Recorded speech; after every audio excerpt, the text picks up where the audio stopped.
هنعمل النهاردة مع بعض، هنعمل أكلة سريعة جدا، أكلة المصريين السريعة اللي بتنجز معانا اليوم أو بتنجز لنا اليوم كله. هنعمل مع بعض بقى الأكلة الحلوة دي بطريقة حلوة وبطريقة سهلة وحاجة على قد الإيد إن شاء الله. و...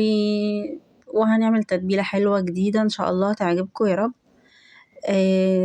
طبعا هنعمل الحاجات اللي احنا نحبها يعني، وزي ما احنا شايفين بقى كده الشكل جميل والتقديم حلو وكل حاجة. ويلا بينا بقى نبدأ، بسم الله الرحمن الرحيم، ونبدأ وصفتنا.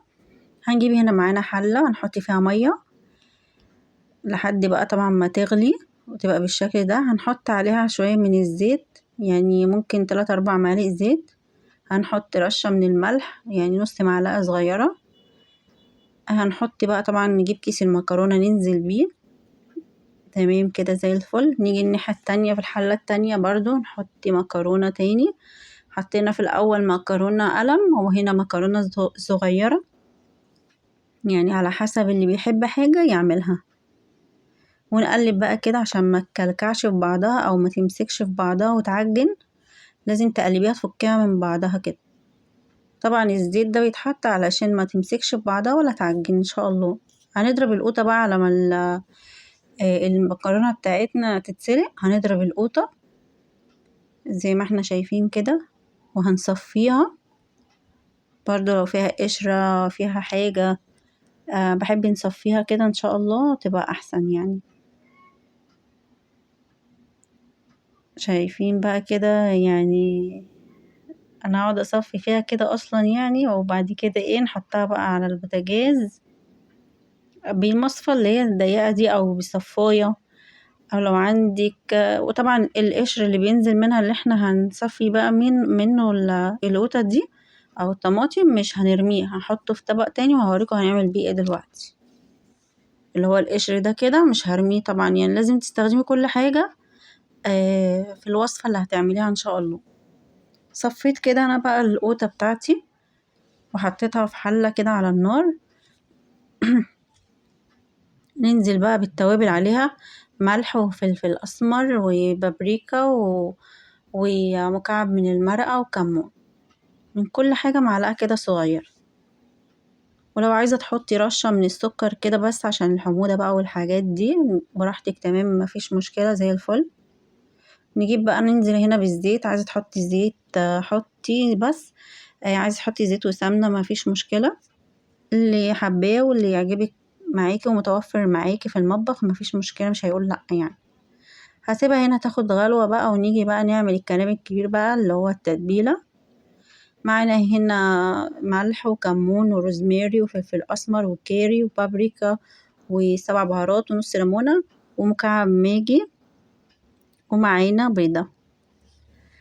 هناخد الكلام ده كله زي ما احنا شايفين كده. هناخده كل التوابل دي والقوطة اللي احنا صفيناها منها القشر اللي نزل منها حطيته في طبق زي ما احنا شايفين كده.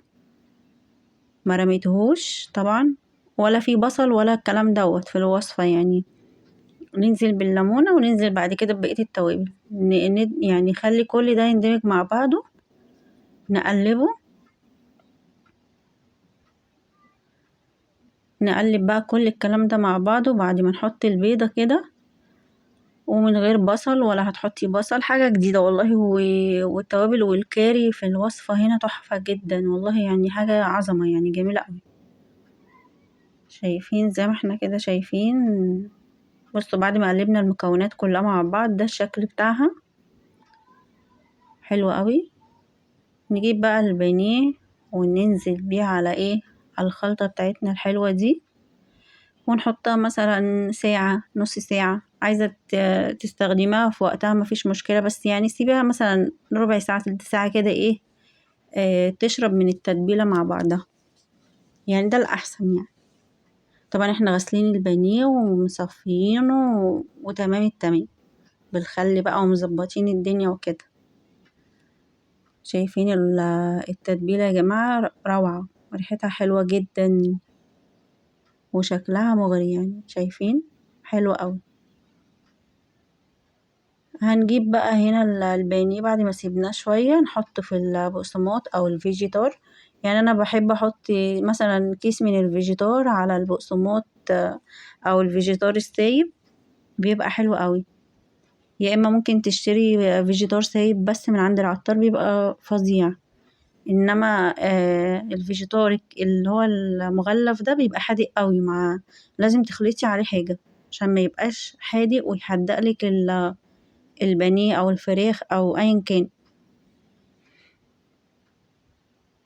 انا هنا بضغط على قطعة البانيه علشان الكفر بتاعنا بتاع البانيه ما يفكش واحنا بنقليه في الزيت، وهنشوف كده هتلاقوه يعني ما شاء الله حلو جدا، ومش هيفك منك خالص. ممكن تسيبيه بعد ما تحطيه في البقسماط كده، ممكن تحطيه في التلاجة ربع ساعة، بس الضغطة دي بتفرق كتير. نيجي هنا عند الزيت، نحط هنا لازم الزيت يبقى نضيف عشان تاخدي اللون الحلو اللي احنا شايفينه، اللون الذهبي اللي احنا شايفينه دوت. شوفوا يعني شكله حلو قوي ولونه جميل وفاتح كده، مش بيبقى غامق بقى اهم حاجة الزيت يبقى نضيف، هتاخدي حاجة حلوة. هنخلص الكمية كلها بقى زي ما احنا شايفين، ونقدم بقى الأكلة بتاعتنا. شايفين بقى الجمال، حاجة كده عظمة حلوة قوي. قلبنا كده الطماطم مع الصلصة مع المكرونة وكده، وقدمنا بقى هنروح نتغدى طبعا، وحاجة كده حلوة قوي. شايفين يعني الطعم كان روعة وفوق الوصف، يعني حلوة قوي. شايفين يا جماعة، اللي حابب مكرونة صغيرة نعمل له مكرونة صغيرة، اللي حابب قلم، اللي حابب مقصوصة، اللي على مزاجك وعلى هواك اعملي. وأتمنى يا رب يكون الفيديو عجبكم وأكون خفيفة على قلبكم. ولو أول مرة تتفرجوا عليا اعملي لايك وسبسكرايب، وأشوفكم في وصفة جديدة. السلام عليكم.